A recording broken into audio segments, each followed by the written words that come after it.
Good morning my dear students. આજે આપણે કેમેસ્ટ્રીમાં lecture number 9માં આપણે સાર્થક અંકો વિશે શીખવાના છે. મારા પ્રમાણે સાર્થક અંકો જે છે એ તમારા માટે એક નવો ટોપિક છે, એટલે ખાસ ધ્યાન રાખજો. નવી વસ્તુ આપણને ઇઝીલી એક્સેપ્ટેબલ ન હોય, રાઈટ? ઓકે, હવે સાર્થક અંકોમાં જતા પહેલા આપણે બે ટોપિકો શીખવાના છે, ચોકસાઈ અને પરિશુદ્ધતા. હવે ચોકસાઈને આપણે અંગ્રેજીમાં કહી શકીએ એક્યુરેસી અને પરિશુદ્ધતાને આપણે અંગ્રેજીમાં કહી શકીએ પ્રિસિઝન. મારા પ્રમાણે આપણે એક્યુરેસી અને પ્રિસિઝન વર્ડ જે છે આપણે ઘણી વખત યુઝ કરીએ છીએ, પણ આ જે વર્ડ જે છે એ આપણે કેવું લઈએ છીએ ખબર? તો આપણે એક જ જગ્યાએ આપણે યુઝ કરીએ છીએ. ચોકસાઈ કે પરિશુદ્ધતા હોય, આપણે વર્ડ જે છે એ એક્યુરેસી અને પ્રિસાઇઝ વર્ક કરીએ, આપણે એવું જ કહીએ. કંઈ પણ કેવું હોય તો આપણે એમ કહીએ કે એક્યુરેસીલી વર્ક કર, અથવા તો એ વસ્તુ આપણે કેવું હોય તો ભાઈ પ્રિસિઝનથી વર્ક કર. તો એનો મતલબ એ થયો કે એક્યુરેસી અને પ્રિસિઝન આપણે એક જ જગ્યાએ યુઝ કરીએ છીએ, પણ ધ્યાન રાખજો આ બંને વસ્તુ અલગ છે. એક્યુરેસી વર્ડ પણ અલગ છે અને પ્રિસાઇઝ વર્ક ઓર પ્રિસિઝન એ પણ શું છે? અલગ છે. એક્યુરેસીને આપણે ગુજરાતીમાં કહીશું ચોકસાઈ. ચોકસાઈ એટલે શું? ચોકસાઈ એટલે કે મળેલા પરિણામનું સાચા પરિણામની સાથે ના નજીકપણાને આપણે એક્યુરેસી કહી શકીએ.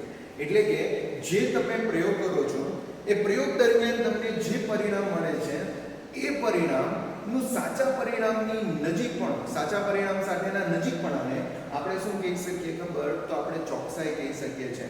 ફોર એક્ઝામ્પલ, દાખલા તરીકે કોઈક વસ્તુ 4 કિલોગ્રામનું છે, બરાબર? કોઈક વસ્તુ 4 કિલોગ્રામનું છે. હવે કોઈક વ્યક્તિ એનું વજન કરે છે અને એનું વજન કરતા એને 4.001 કિલોગ્રામ મળે છે.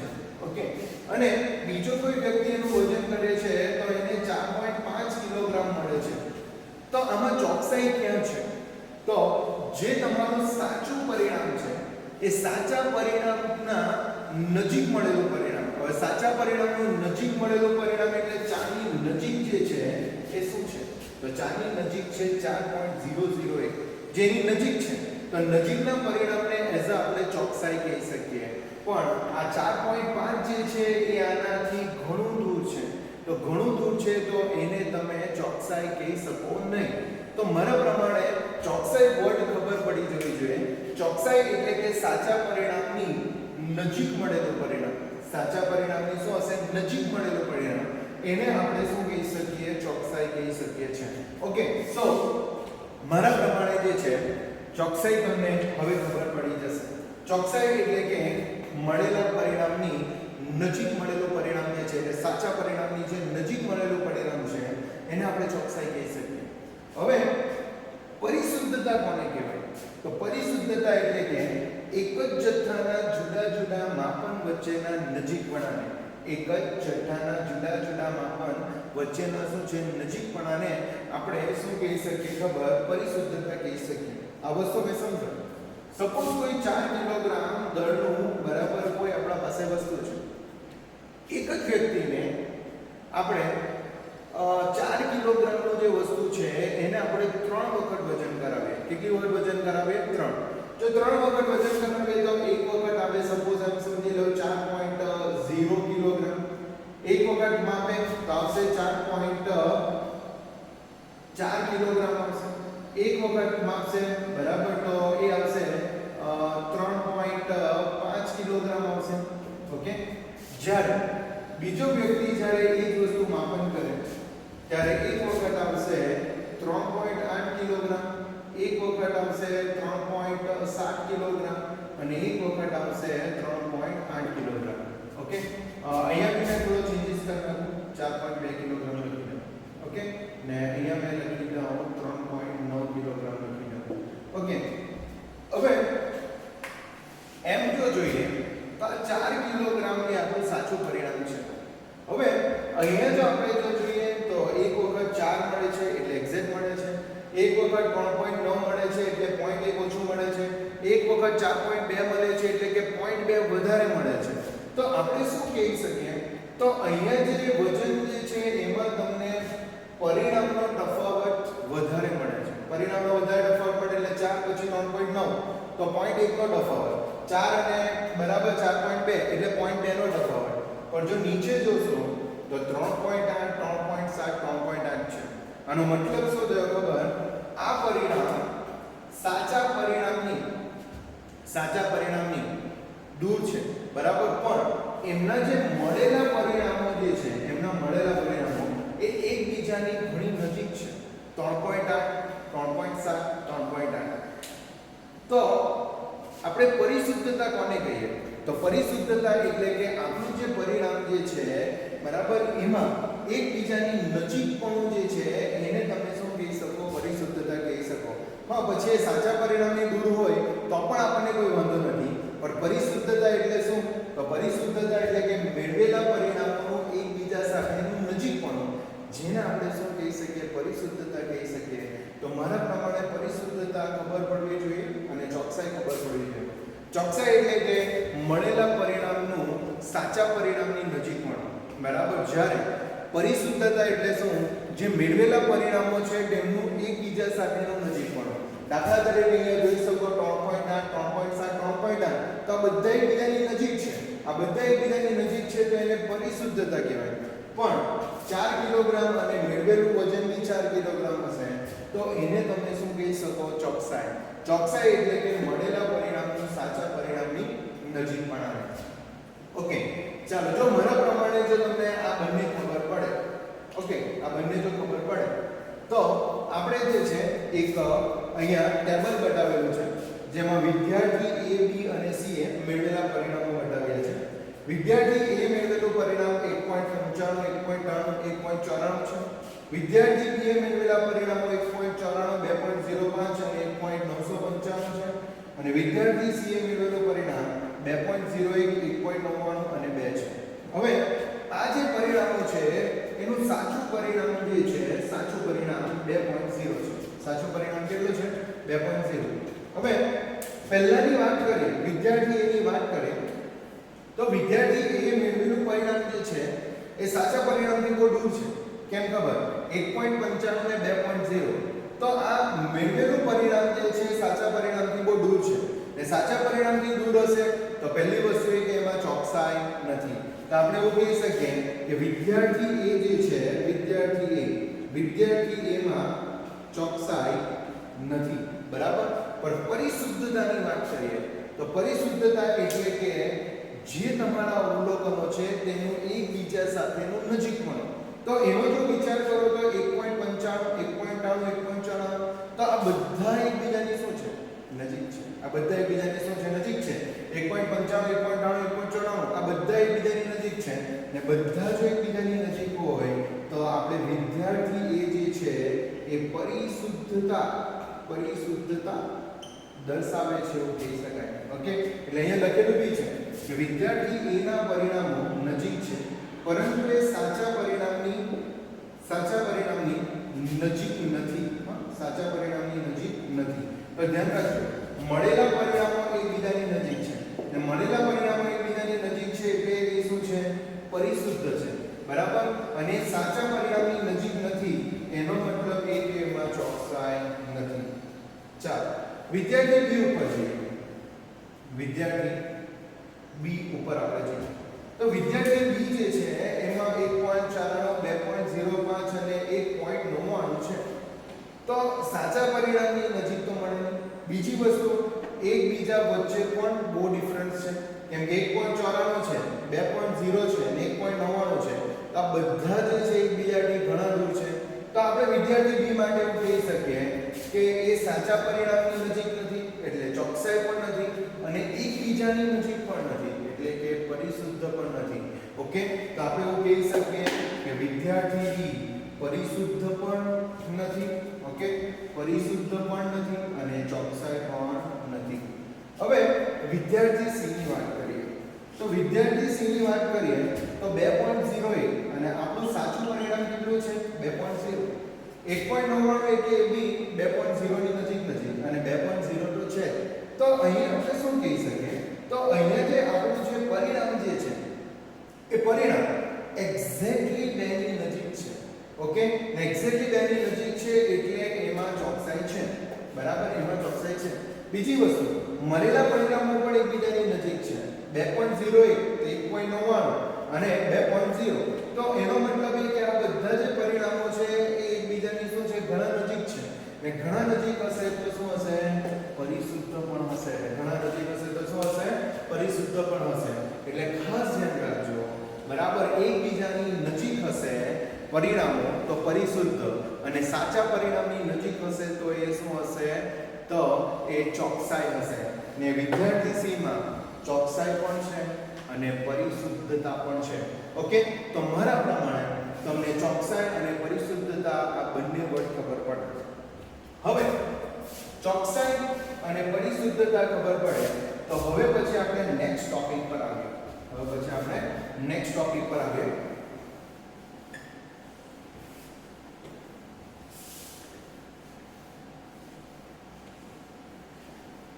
નેક્સ્ટ જે ટોપિક જે છે, બરાબર, એ અર્થસૂચક અંક છે. બરાબર, અને અર્થસૂચક અંક માટે તમને 5 નિયમો આપેલા છે. ધ્યાન રાખજો, આ 5 નિયમો તમારા મગજમાં ધ્યાન રહેવા જોઈએ, કેમ કે MCQ આમાંથી પૂછાવાની શક્યતા ખરી. ઇવન ચોકસાઈ અને પરિશુદ્ધતા પણ પૂછાઈ શકે. ઓકે, MCQ માટે ખાસ ધ્યાન રાખજો. બરાબર, તમને એક્સ્ટ્રા જે આપણી ગુસ્સેટ અથવા તો આપણે નીટ લાઈફના નીટ જે છે એમાં પણ આ ટાઈપના ક્વેશ્ચન પૂછાઈ શકે, પણ તમને ખબર હોય તો, રાઈટ? ઓકે, તો આજે પણ આ જે જોવાના જે છે એ તમને એક્ઝામ માટે કામ લાગશે. મલ્ટિપલ ચોઇસ એક્ઝામ હશે, MCQ હશે, તો એના માટે આ ક્વેશ્ચન કામ લાગશે, રાઈટ? ઓકે, તો આજે આપણે નવા ટોપિક પર જઈએ છીએ, અર્થસૂચક અંક. કેના ઉપર જઈએ છે? અર્થસૂચક અંક ઉપર જઈએ છે. હવે આ જે અર્થસૂચક અંક જે છે એમાં આપણે પોઈન્ટની વાત કરીએ તો શું લખેલું છે? તો એવું લખેલું છે કે બધા જ શૂન્ય સિવાયના અંકો અર્થસૂચક અંક છે. બધા જ શૂન્ય સિવાયના અંકો શું છે? અર્થસૂચક અંક છે.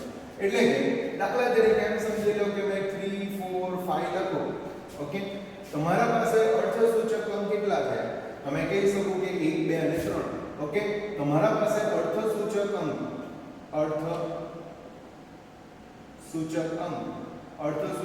કેટલા છે? તમારા પાસે અર્થસૂચક અંક છે 3, અને 3 તે કયા કયા છે? તમે કહી શકો 3 4 અને 5. તો શૂન્ય સિવાયનો કોઈ પણ અંક હોય એને આપણે અર્થસૂચક અંક કહી શકીએ. દાખલા તરીકે એમ સમજી લો કે 47 મેં લખ્યા, તો 47 તો શૂન્ય સિવાયના અંક અહીંયા કેટલા દેખાય છે? 2 4 અને 7. તો એનો મતલબ એ થયો કે અર્થસૂચક અંક કેટલા છે? 2, અને 2 કયા કયા છે? તો 4 અને 7. તમારા પ્રમાણે પહેલો નિયમ તમને ખબર પડી જવી જોઈએ કે શૂન્ય સિવાયના જેટલા બી અંકો છે એને આપણે અર્થસૂચક અંક તરીકે લઈ શકીએ છીએ. ઓકે, ચાલો એ જ રીતે આપણે બીજા નિયમ પર આવીએ. શૂન્ય સિવાયની અંકની આગળનો શૂન્ય અર્થસૂચક અંક નથી. ધ્યાન રાખજો, શૂન્ય સિવાયના અંકની આગળનો શૂન્ય અર્થસૂચક અંક નથી. ફોર એક્ઝામ્પલ મેં 0.3 લખ્યું. બરાબર, તો જો અર્થસૂચક અંક ની આગળનો શૂન્ય અર્થસૂચક અંક નથી. તો એનો મતલબ એ થયો કે આમાં અર્થસૂચક અંક કેટલો થયો? તો આમાં અર્થસૂચક અંક કેટલો થયો? 1, અને એક કયો છે? 3. બરાબર, એક કયો છે? 3. એ જ રીતે સપોઝ એમ સમજી લો કે 0.00003 લખેલું હોય, તો બી અર્થસૂચક અંકની આગળના જેટલા બી શૂન્યો છે આ બધા શૂન્યો સાર્થક અંક નથી. સાર્થક અંક નથી એટલે અહીંયા પણ અર્થસૂચક અંક એક જ છે, અને એક કયો અંક છે? તો 3 છે. તો યાદ રહેવું જોઈએ કે પોઈન્ટની આગળના શૂન્ય અથવા તો અર્થસૂચકની આગળના શૂન્યો કોઈ પણ દિવસ સાર્થક અંક હોતો નથી. ચાલો આપણે ત્રીજા પોઈન્ટ પર આવીએ. ત્રીજા પોઈન્ટની વાત કરીએ તો બે શૂન્ય સિવાયના અંકોની વચ્ચેના શૂન્ય અંક અર્થસૂચક અંક છે. બે શૂન્ય સિવાયના વચ્ચેના શૂન્યો અર્થસૂચક અંક છે. તો સમજો, સપોઝ એમ સમજી લો કે 0.303 મેં લખું. ઓકે, 0.303 લખો, અથવા તમે 1.001 લખો, તો તમે જોઈ શકો કે અહીંયા આપણે બે નિયમ લાગુ પાડી શકીએ. એક ઉપરનો શું લાગુ પાડી શકીએ કે અર્થસૂચક અંકની આગળનું શૂન્ય અર્થસૂચક અંક નથી, એટલે આ શૂન્ય અર્થસૂચક અંક નથી. ને હમણાંનો નિયમ બે શૂન્ય અંકો સિવાયના અંકો વચ્ચેનું શૂન્ય અર્થસૂચક અંક છે. એટલે બે અર્થસૂચક અંકો વચ્ચેનું જે શૂન્ય છે એને આપણે સાર્થક અંક તરીકે લઈ શકીએ છીએ. તો અહીંયા આપણા પાસે સાર્થક અંક કેટલા છે? તો અહીંયા આપણા પાસે સાર્થક અંક છે 3 અને આ 0 ને પણ ગણતરીમાં લેવાશે. તો 0 ને ગણતરીમાં લેવાશે એટલે અહીંયા 3 થશે. 3 માં કયા આવશે? 3 0 અને 3. તો મારા પ્રમાણે આપણને ખબર પડવી જોઈએ કે બે અર્થસૂચક અંકો વચ્ચેનું શૂન્ય હશે તો એ સાર્થક અંક હશે. દાખલા તરીકે 1001 રાઈટ 1001. તો 1 જે છે એ અર્થસૂચક અંક છે. આ 1 છે એ પણ અર્થસૂચક અંક છે અને એના વચ્ચેના શૂન્યની વાત કરીએ તો બે અર્થસૂચક અંક વચ્ચેના શૂન્ય સાર્થક અંક છે. તો એનો મતલબ કે અહીંયા આ શૂન્યને આપણે સાર્થક અંક લઈ શકીએ. જો આ શૂન્યને આપણે સાર્થક અંક લઈએ તો ટોટલ સાર્થક અંકની સંખ્યા કેટલી થઈ જશે? 4. ટોટલ અર્થસૂચક અંકની સંખ્યા 4 થઈ જાય તો એ 4 કયા હશે? એટલે 4 હશે 1 0 0 અને 1. 1 0 0 અને 1. આ 4 તમારા શું થશે ખબર? તો સાર્થક અંકો થશે. તો ત્રીજો મોસ્ટ ઇમ્પોર્ટન્ટ બે શૂન્ય સિવાયના અંકો વચ્ચેના શૂન્ય સાર્થક અંક છે રાઈટ. તો આ ત્રણ જે અર્થસૂચક અંક છે એમના વચ્ચે શૂન્ય છે એને પણ આપણે સાર્થક અંક ગણો. આ 2 1 જે છે એ પણ તમારા અર્થસૂચક અંકો છે એમના વચ્ચેના શૂન્ય તમારા સાર્થક અંકો છે. ઓકે ચાલો હવે આપણે નામ નેક્સ્ટ ચોથા પોઈન્ટ પર આવીએ. ચોથા પોઈન્ટમાં એવું લખેલું છે અંકની જમણી બાજુના છેડા પરના શૂન્યો અર્થસૂચક અંક છે. બરાબર ધ્યાન આપજો. અંકની જમણી બાજુના છેડા પરના શૂન્યો અર્થસૂચક અંક છે. ફોર એક્ઝામ્પલ 300 લખેલું છે. બરાબર 300 લખેલું છે. હવે 300 લખેલું હોય તો સમજજો અહીંયા 3 સિવાયના જમણી બાજુના શૂન્ય સાર્થક અંકો છે. જમણી બાજુના શૂન્ય સાર્થક અંકો છે તો અર્થસૂચક અંક કેટલા થવાના? 3 અને 3 કયા થવાના? 300. સપોઝ એમ સમજી લો કે 0.300 લખેલું હોય તો અર્થસૂચક અંકની આગળનું શૂન્ય સાર્થક અંક નથી, પણ અર્થસૂચક અંક પછીની જમણી બાજુના શૂન્ય સાર્થક અંકો છે. તો એના પ્રમાણે જોઈએ તો અહીંયા પણ કેટલા થવાના? 3 થવાના અને 3 કયા થવાના? 3 0 અને શું થવાના? 0. તો ધ્યાન રાખજો જો ડાબી બાજુ હોય તો એ અર્થસૂચક અંક ગણાય નહીં, પણ જો જમણી બાજુ હોય તો એ તમારો અર્થસૂચક અંક ગણાશે. ઓકે ચાલો ત્યાર પછી આપણે છેલ્લું પાંચમા મુદ્દા પર આવીએ. છેલ્લા પાંચમા મુદ્દાની વાત કરીએ તો ચોક્કસ અંકને અનંત સંખ્યામાં અર્થસૂચક અંક હોય છે. બરાબર ચોક્કસ અંકને અનંત સંખ્યામાં અર્થસૂચક અંક હોય છે. હવે સમજાવો ચોક્કસ અંક એટલે દાખલા તરીકે એમ સમજી લો કે આપણે બરાબર કશે આપણે સપોઝ ઈંડા લેવા માટે જઈએ. ઈંડા લેવા માટે જઈએ તો આપણે 2 ઈંડા પણ કહીએ. બરાબર 2 ઈંડા પણ કહીએ. ઓકે અથવા તો આપણે શું કહીએ? 20 ઈંડા પણ કહીએ. તો આ જે સંખ્યા જે છે આ સંખ્યા એ તમારો અર્થસૂચક અંક છે. દાખલા તરીકે 2 બરાબર તો 2 એટલે અર્થસૂચક અંક તમારો કેટલો થઈ ગયો? અર્થસૂચક અંક તમારો 1 થઈ ગયો અને 1 કયો છે? 1 કયો છે? બરાબર 2. એ જ રીતે 20 ઈંડા છે તો અર્થસૂચક અંક કેટલા થઈ જવાના? 2 અને કયા થવાના? 2 અને 0. તો કોઈ ચોક્કસ સંખ્યા હશે તો એ ચોક્કસ સંખ્યા એ તમારો અર્થસૂચક અંક ગણાશે. એટલે જ્યારે કંઈક આપણે વસ્તુનું ચોક્કસ લેવા જઈએ છીએ બરાબર ત્યારે ચોક્કસ મૂલ્ય જે છે એ તમારું અર્થસૂચક અંક છે. તો મારા પ્રમાણે આ 5 નિયમ યાદ રહેવા જોઈએ. 5 નિયમમાં પહેલો નિયમ એ છે શૂન્ય સિવાયના અંકો સાર્થક અંકો છે. એટલે 3 4 5 આ બધા તમારા સાર્થક અંકો છે.